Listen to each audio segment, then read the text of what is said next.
Welcome back to the Social Web TV, the internet TV show that answers the question, who owns your data? With these two simple words, you do. And yes, it's another big week for opening up the social web. And in fact, we've got a special guest to help us understand some of the biggest news of the week, Cody Sims from Yahoo, who'll be talking about YOS. Welcome, Cody. Thank you very much. Excited to be here.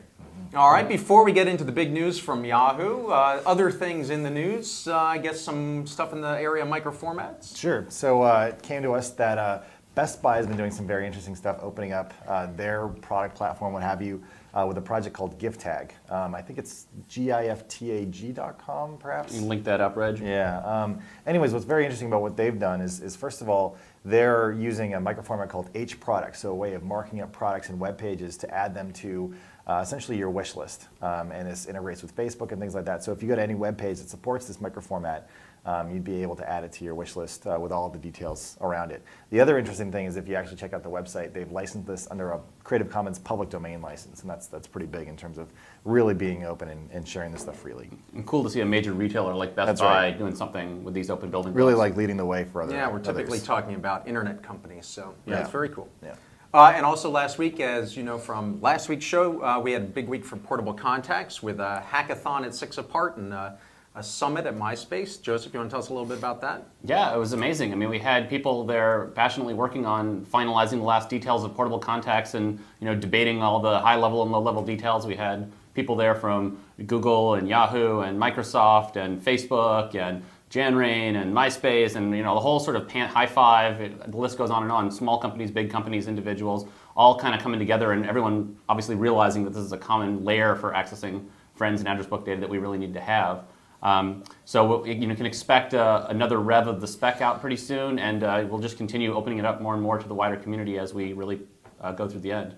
Also got some really cool demos working. At the summit, we were all ready to demo, even though the spec is not even finished yet. Yep. We had working implementations across Plaxo, Google. We had some, now the Yahoo stuff is up. We had some MySpace stuff, and Janrain actually put together a fantastic demo of Brian Ellen there, where you can actually log in with your OpenID, and my OpenID now lets you say where your portable contacts provider is, and so it'll not only log you in, it'll then go find your contacts using OAuth and pull them all in. And that one's we can link that up too. Yeah, it's live not on the public. web now. So, and in Plaxo now too, we've put out new API pages where for us, portable contacts is really going to be the centerpiece of how we help people with OAuth get data out of Plaxo rather than having yet another custom API. So very exciting to see this stuff start to really become real and to continue to have that involvement from the whole community. Yeah, so even though the spec is not final, now is the time for folks who are interested to try and implement against the draft and help us shake it out and get it ready for prime time. And especially since we've got all the working code now in Shindig, this open social repository, and open social and portable contacts are now aligned. You can just grab the Shindig code in Java or PHP and you're pretty much already on your way to being a portable contacts provider. So it's getting very cool. easy. All right, well, other big news of the week. Last week ended with some major announcements out of Yahoo with the long-awaited YOS strategy. Launched fittingly at a hack day. That was really cool to go to. I don't know if you guys have seen before, Yahoo did this open hackathon day a couple years ago where they let hundreds of people just come and live inside their complex and hack on all their APIs and build mashups. And so they brought it back again today for all the YOS. So that was a really cool and wild experience. We had a fun weekend. It started on Friday of last week, and we let we opened the doors, had hundreds of developers come in. The day Friday was sessions, right? So we talked about some Yahoo Open Strategy, YOS things. We talked about FireEagle. We talked about all the different stuff that we're doing, and really had a day of lectures, YUI and whatnot. And then fun band party at night. I hope you had Girl fun Talk, listening yeah. to Girl Girl Talk Talk. stage, that was pretty hot. It was rad. Yeah. I had really fun. The dude's really nice too, which is always a good thing. And he wore pants. I He hear. did keep his pants on, good, which is yeah. probably For a an good open thing hack too. day, that was we nice had to see. Philo, we had David Philo up on stage Yeah. dancing with Girl Talk at the Did end of he the show. keep his pants on? We'll leave that off the air. Is there any video that we can link? No. There's some Flickr video. all right. Yeah, Oh, go to good. We'll link Flickr. some of that up then. Go to Flickr, search for Girl Talk Yahoo and Yahoo execs, and you'll find the video. It's right there. But and then opened up a lot of our new APIs. We previewed all of our major YOS components at Open Hack Day. So developers had about 24 hours to get in there, get a feel for the new stuff that we've released and or that we're releasing, and sample it out and build some hacks on top of it. So YOS stands for Yahoo Open Strategy? Correct, Yahoo Open Strategy. And for folks who haven't necessarily been following it in the details, what are some of the things that you guys are trying to do there? Sure. So YOS is a pretty major initiative for us at Yahoo to really rewire how Yahoo is built. It's literally inserting an open platform layer underneath most of the biggest Yahoo user experiences. And that platform layer is something that and it does a couple things. One, it's adding a social dimension to all of Yahoo. So that means instead of having social network verticals at Yahoo, like Yahoo 360 or Yahoo Mash or yada, yada, yada, there's actually now going to be one social connection graph at Yahoo, and you'll be able to access that in properties across the site. So various services you use at Yahoo, whether it's Yahoo News, being able to see articles that your connections have recommended, or Yahoo Sports, being able to see things that your connections are doing, like fantasy trades, things like that. It's all going to be horizontal across Yahoo. But what's much bigger than that sort of the fact that we're unifying our own social world is we're also in parallel opening that social world up to developers. So any third party is going to be able to come and get access to that social registry of our users. We call it the social directory. And via RESTful APIs that are using OAuth, or using a lot of the open standards that we're all really have been promoting and working on, we're enabling developers across the web to be able to access our users and giving our users control over who can access their data and when. So that's one part of YOS is taking data out of Yahoo and doing things with it, letting users take it when they want it, letting developers use it when the user says it's okay.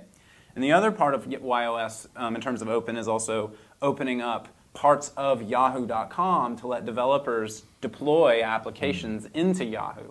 So as a developer, you have a choice. You can now use our APIs and actually build stuff on your own website and build out aggregated experiences with Yahoo data, or you can deploy applications into some of our most popular properties.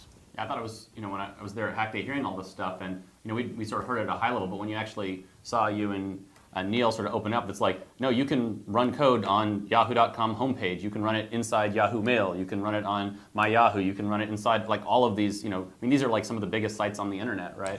And to say, full profile data, full friends data, Wild. full activity stream data, and doing it as, I was just sort of looking for like, where's the catch? Where's the way that they're sort of half doing it? But it really felt like the real deal to me. You can pull in your external identities. So if you've already got other accounts on Google or other places, you can tie that into your Yahoo account. You can pull in activity streams from sites outside of Yahoo. You can share it all back out. It's using these open building blocks. I was just like, wow, this is the real deal. Yeah, we're really excited. I mean, I think the initial thing that we're putting out is the platform layer. So it's the APIs themselves and it's access to the data.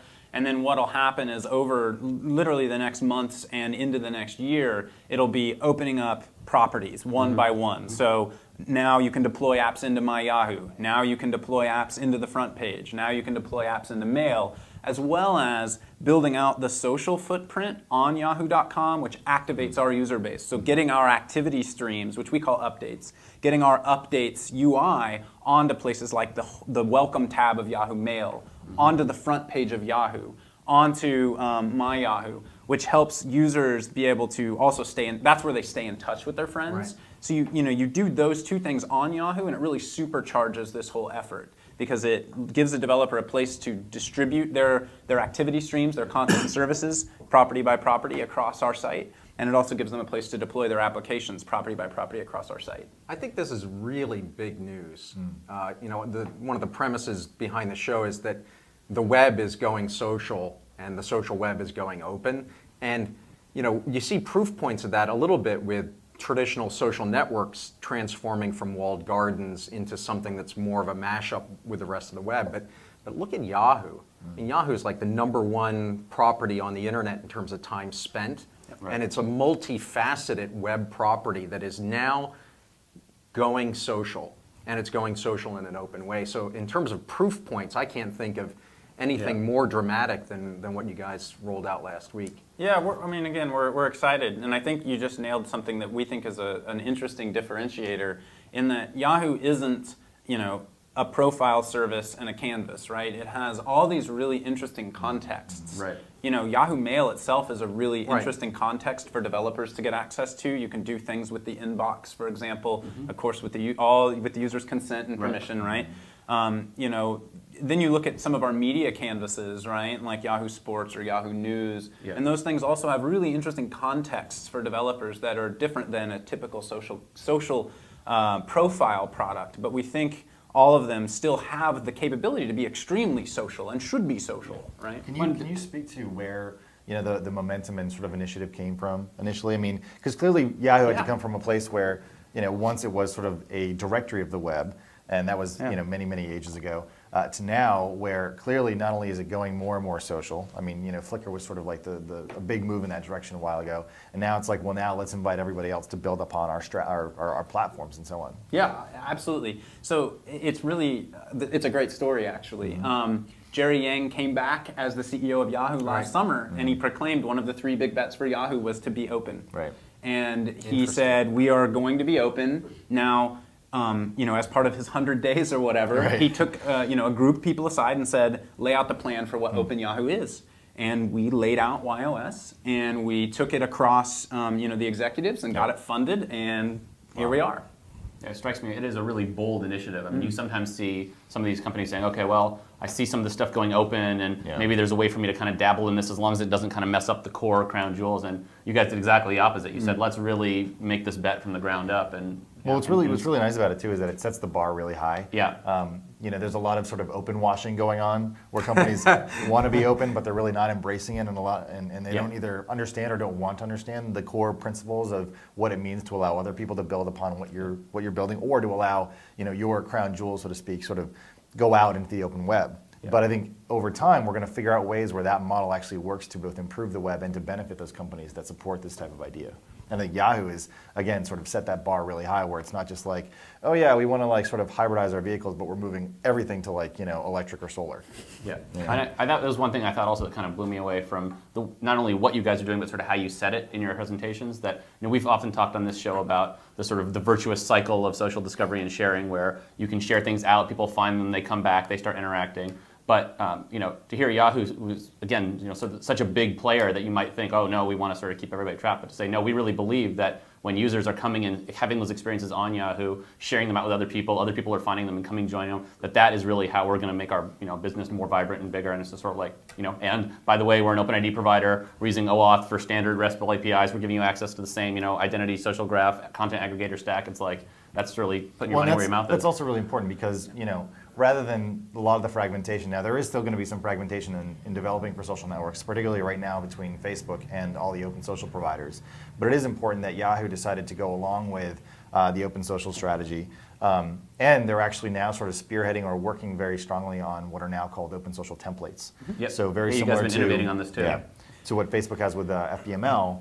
Now, and again, this is sort of like the right. thrust of it is to build your application once, and it'll work on all these different places, as opposed to having to special code them for each one. That's right. Yeah, we are a charter member of the Open Social Foundation, That's right. and working very closely with Google, MySpace, other members of Open Social.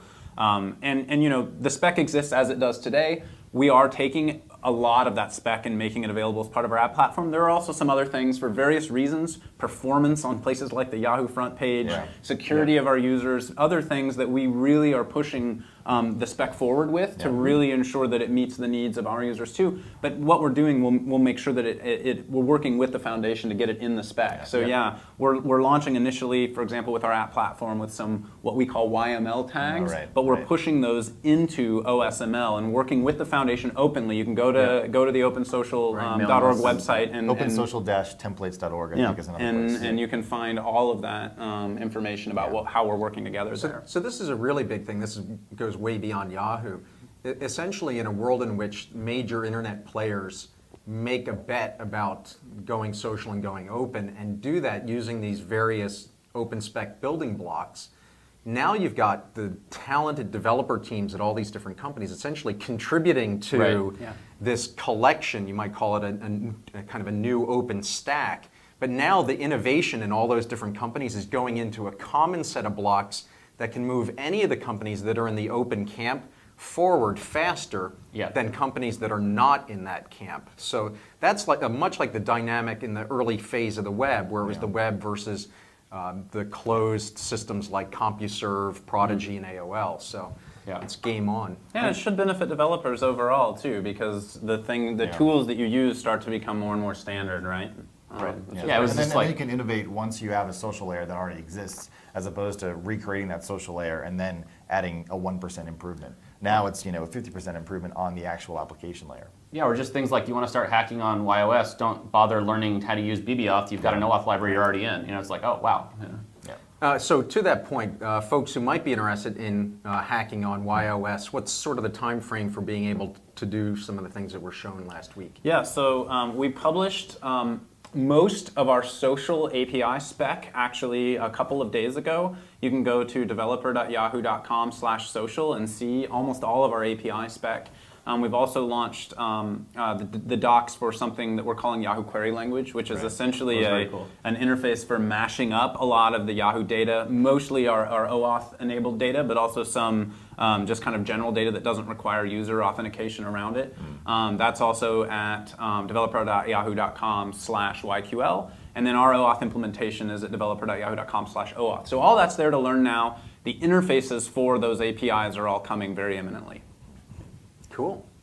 Well, I think this is going to be exciting to watch, the reinvention of Yahoo using open as one of the key parts of that strategy. So Thanks. Yeah, we're excited. Talking about the open web going mainstream, there's no one more mainstream than Yahoo, right? Right. So this is where it really will get real for real users. Well, and what's nice is that it really aligns with, the starting point strategy that Yahoo talks about Right. as well, because it enables our comprehensiveness of places like our front page and Yahoo Mail. You can come there, you can get your Netflix updates, or you can get your, any other service that you might use. You see your friend's Amazon wish list stuff flowing in right there on the front page of Yahoo. Regardless of if you're deploying apps into Yahoo, you can our updates stream, our updates API is also wide open. You can publish right into that too. Well, I can tell you that Joseph was so excited at the event that he called me to say they can't wait for Plexo to start getting access and doing some of this stuff. So We will definitely we'll be participating. all over this, yep.